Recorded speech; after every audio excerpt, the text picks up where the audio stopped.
तो मैं आपको एक छोटा सा किस्सा बताता हूँ, वो सुने। स्त्री पुरुष सभी।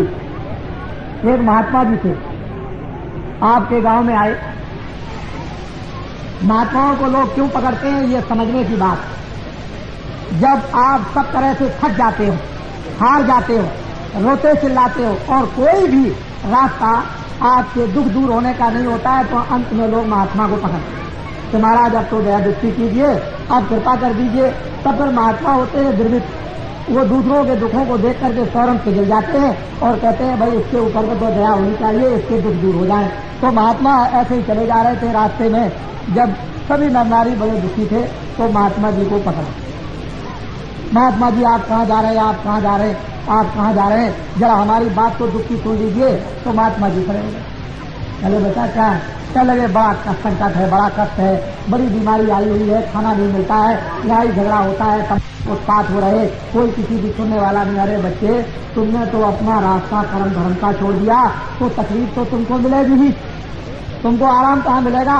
इसलिए बच्चा तुम अपने कर्म धर्म में लग जाओ तो तुम्हारा ये संकट और दुख दूर हो जाएगा। कह लगे अच्छा महाराज हमको बतलाइए हम कर्म धर्म में कैसे लगे। तो उनको सबको बुला करके बैठा दिया और कहा देखो बच्चा, अगर तुम सुख चाहते हो तो तुम कितने दिन में सुख चाहते हो?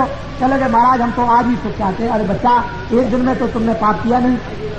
अरे चोरी करने में भी तुमको 2 घंटे 4 घंटे लगे होंगे, रात भर किसी गांव में गए होगे तो रात भर जगे होगे और वहां से आए होगे, उसमें भी तुमको 2-4-6 घंटे लगे होंगे। तो 1 मिनट में तो काम नहीं। तो हमारे पास में आओ 15 दिन तक, आओ आकर के सुनो और हम तुम्हारे कष्टों को दूर करेंगे। तो सब के सब स्त्री पुरुष आए। महात्मा जी ने रामायण दी और रामायण को सुनाया और गीता को सुनाया और धर्म उपदेश किया और उनसे कहा देखो बच्चों तुम्हारी समझ में आया? कह लगे महाराज बहुत कुछ समझ में आया। तो तुम्हारे अंदर में कुछ प्रेम आया? कह लगे महाराज बहुत अच्छा प्रेम। क्या प्रेम आया? कह लगे हमको घर अच्छा नहीं लगता, हमको खेती अच्छी नहीं लगती, हमको बच्चे नहीं अच्छे लगते। कह लगे अच्छा तुमको ये अच्छा नहीं लगता है? कहा महाराज ये अच्छा नहीं लगता। तो क्या अच्छा लगता है? कि साधु महात्मा का दर्शन हो और हमको सत्संग सुनने को मिले। तो और तुमने क्या?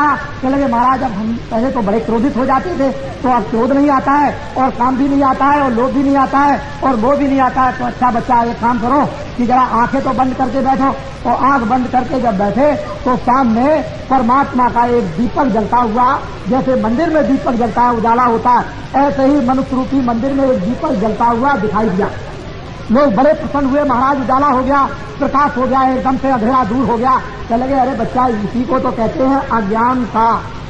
अज्ञान की रात्रि को खत्म करो और ज्ञान के दीपक को एक मनुष्य रूपी मकान में जलाओ। जैसे मीरा ने जलाया था, कबीर ने जलाया, तुलसीदास ने जलाया, इसी तरह से तो इस दीपक इस मनुष्य रूपी मंदिर में दीपक जल रहा जो तुमने बुझा दिया, जिसके बुझने से काम क्रोध लोभ मोह अहंकार ये तमाम तृष्णाएं विषय वासनाएं तुम में आ गई। अब तो तुमको मालूम हुआ उसमें कितनी बड़ी मस्ती है। चले गए अरे महाराज हमको क्या पता था, आप पहले से मिल जाते तो इतने कष्ट हम क्यों उठाते। चलो ठीक है अब तो तुम मिल गए, कम से कम अब रोज आया करो।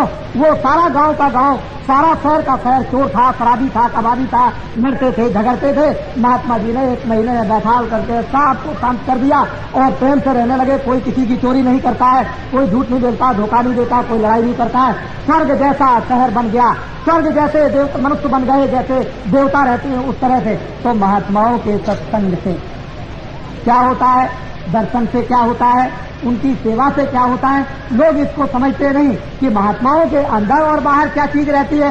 वो उनके पास में संसारी धन नहीं, लेकिन संसारी धन भी है और परमार्थ का भी धन, ईश्वरी धन भी है उनके पास, आत्माओं का धन भी है, शरीर की रक्षा का भी धन है और बुद्धि का भी ज्ञान है और आत्मा का भी ज्ञान है।